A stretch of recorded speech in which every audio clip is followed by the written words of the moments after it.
গাছকে প্রুনিং করলে যাতে প্রচুর পরিমাণে এইভাবে ব্রাঞ্চ আসে, তার উৎকৃষ্ট সময় হলো মে জুন মাস।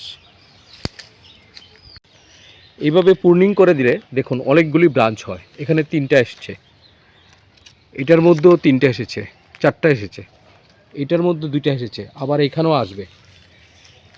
এগুলিকে কাটার পরে একটু ফাঙ্গিসাইড লাগিয়ে দিলে খুব ভালো হয়। আবার এখানে দেখুন একটা এইভাবে ডান্ডা বড় হয়ে আছে, এটা সায়নের জন্য রেখেছি। এটাকে এখন কেটে দেবো, এখান থেকে কেটে এই সায়নটা অন্য গাছে লাগিয়ে দেব, তাহলে এই প্রজাতির আম হয়ে যাবে।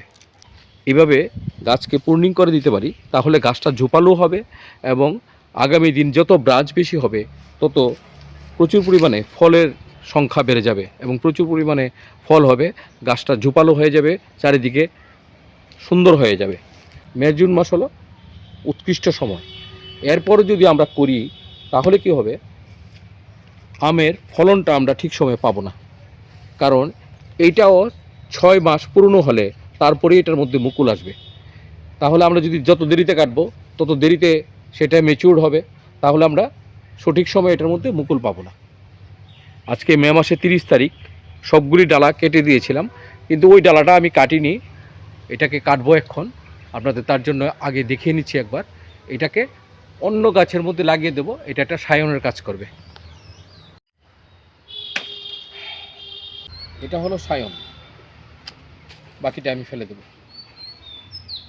বাস।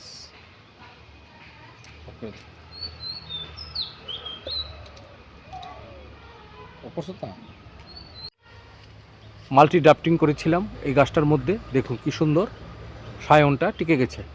আবার এই সায়নটা মরে গেছে, আবার ওইদিকে দেখুন কি সুন্দর ওই সায়নটা টিকে গেছে, ওইখানে একটা সায়ন টিকে গেছে। এখন এই সায়নটা আবার কোনো একটা গাছের আগার মধ্যে লাগিয়ে দেব। এখন এই সায়নটাকে ধারালো একটা দা দিয়ে বা কোনো চাকু দিয়ে ভালো করে 2 দিক থেকে শার্প করে কাটতে হবে।